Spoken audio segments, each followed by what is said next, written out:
members of our Congress, you will always have, within our government, those that are above the law.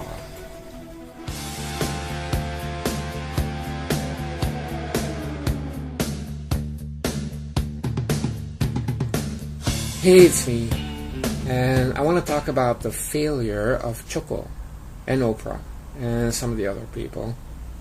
Because if you look at Choco, he was always an empty suit. I knew that in 2007 already. But when the media lifts you up, if then the media falls away or doesn't really help you that much, then people can see you for what you really are. And Choco knows that. In fact, it's not that he feels above campaigning for little reps or senators, because he was a president, don't you know? Every rally he has to say, when I was president, when I was president. It's just like Hillary, you know, when I was Secretary of State. But these people are nobodies, and Obama was always an empty suit. But it seems like liberals also know it, and his cocaine-fueled rallies didn't help Bill Nelson or Gulam at all.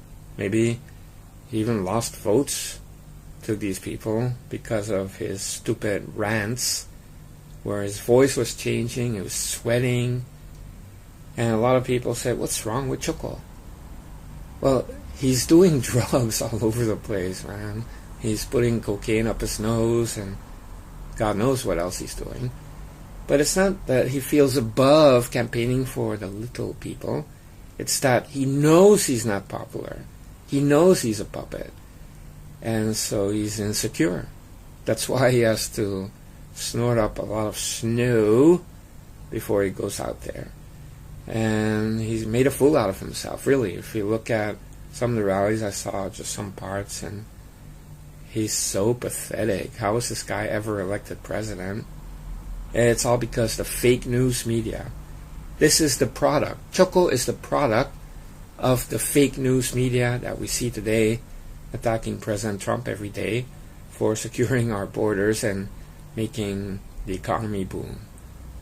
The punishment is the fake news will hate on him every single day, the whole day.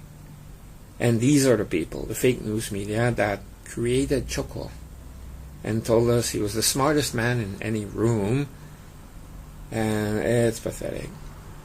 But Oprah, you know, everybody in the media is like, oh, Oprah is going to go there, heavy hitters, right? Yeah, very heavy, but not a heavy hitter. Oprah went there, and it didn't help that woman in Georgia. And then you had some of these pop stars, and the takeaway is really this. Choco's a nobody. He's done. He doesn't have any clout. He doesn't have any gravitas. He's a fool. And people are not interested in Choco. He's not popular. And if he really was such a fantastic president, a lot of people would be going to all the rallies just to see Choco.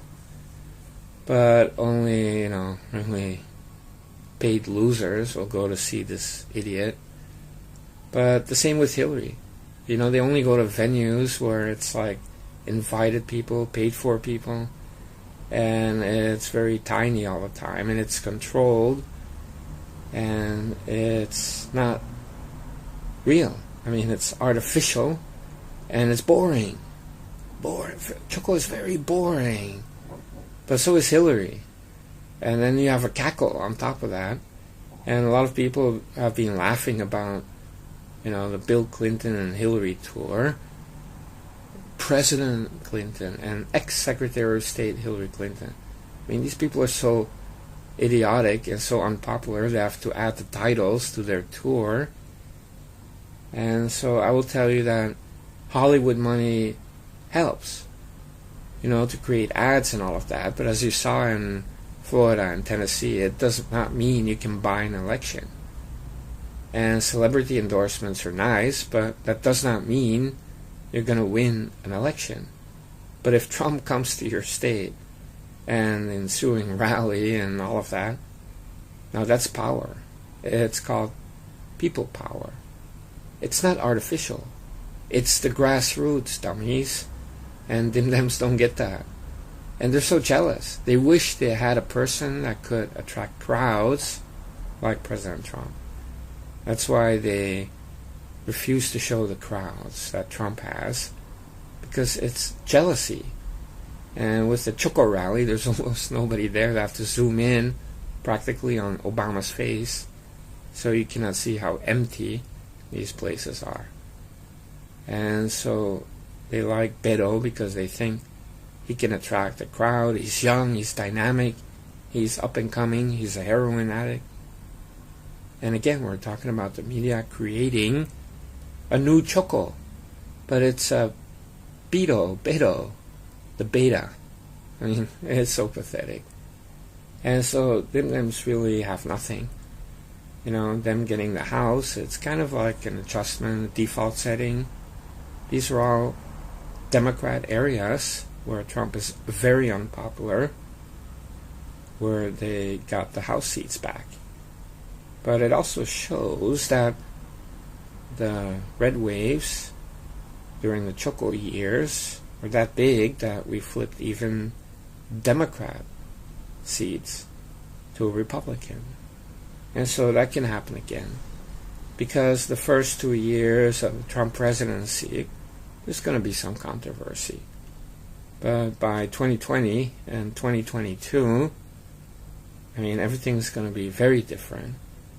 And so let the House Democrats make fools out of themselves, the way Choco made a fool out of himself recently. It only helps us. But really, if you're Choco now, you would want to get into your bunker with Valerie Jarrett, the Iranian gargoyle, and stay inside the bunker the whole day. I mean, he's so insecure. Now he's even more insecure because his pitiful rallies didn't help these candidates at all. In fact, it probably